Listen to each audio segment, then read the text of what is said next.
ਤੂੰ ਵੀ ਨਿਰਾ ਸਿਰ ਹੀ ਮਾਰਨਾ ਆਂ ਜਿਵੇਂ ਪੜ੍ਹੀ ਪੜ੍ਹਾਈ ਗੱਲ ਕਰਦਾ ਨਾ ਕਰਿਆ ਕਰੇ ਜੀ ਯਾਰ ਸਾਡੇ ਨਾਲ ਕੋਈ ਮੁਹੱਬਤ ਕਰਿਆ ਕਰ ਅਸੀਂ ਬੰਦੇ ਚੋਂ ਮਾੜੇ ਰੱਖ ਲਓ ਗੱਡੀ ਵੀ ਰੱਖ ਲਓ ਮੈਂ ਤੇ ਫਿਰ ਜਾਇਜ਼ ਕਰੋ ਮੁਕਾਓ ਸਰ ਬੋਲੋ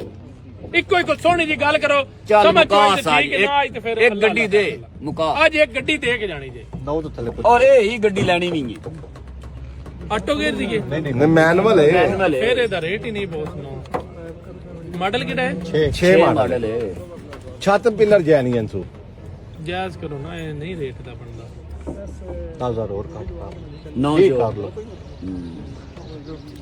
ਕਿੰਨਾ ਲਾਇਆ ਜੇ 7,60,000 ਰੁਪਇਆ ਰੇਟ ਲਾਇਆ ਸੀ ਗੇਰਾਂ ਦੀ ਠੀਕ ਹੈ ਲਾਇਆ ਸੀ ਗੇਅਰ ਵਿੱਚ ਹੈ ਨੁਕਸ ਮੈਂ ਪਹਿਲਾਂ ਭਾਈ ਉਹਨਾਂ ਨੇ ਦੱਸਿਆ ਜਿੰਨਾ ਠੀਕ ਹੈ ਜੀ ਜੇ ਫਿਰ ਗੇਅਰ ਵਿੱਚ ਵੀ ਨੁਕਸੇ ਤੇ ਨਹੀਂ ਕੀ ਕੋਈ ਰਸੇ ਵਿੱਚ ਨਹੀਂ ਉਹ ਕਿਸੇ ਟਾਈਮ ਥੋੜਾ ਥੋੜਾ ਅੜੀ ਜਿਹਾ ਕਰਦਾ ਉਹ ਪੰਜੇ ਗੇਅਰ ਲੱਗਦੇ ਨੇ ਰਿਵਰਸ ਵੀ ਲੱਗਦੇ ਸਾਰਾ ਲੱਗਦਾ ਅੱਛਾ ਕਦੇ ਕਿਸੇ ਥੋੜਾ ਜਿਹਾ ਹੁੰਦਾ ਉਹ ਰਸੇ ਵਿੱਚ 7,80,000 ਨਹੀਂ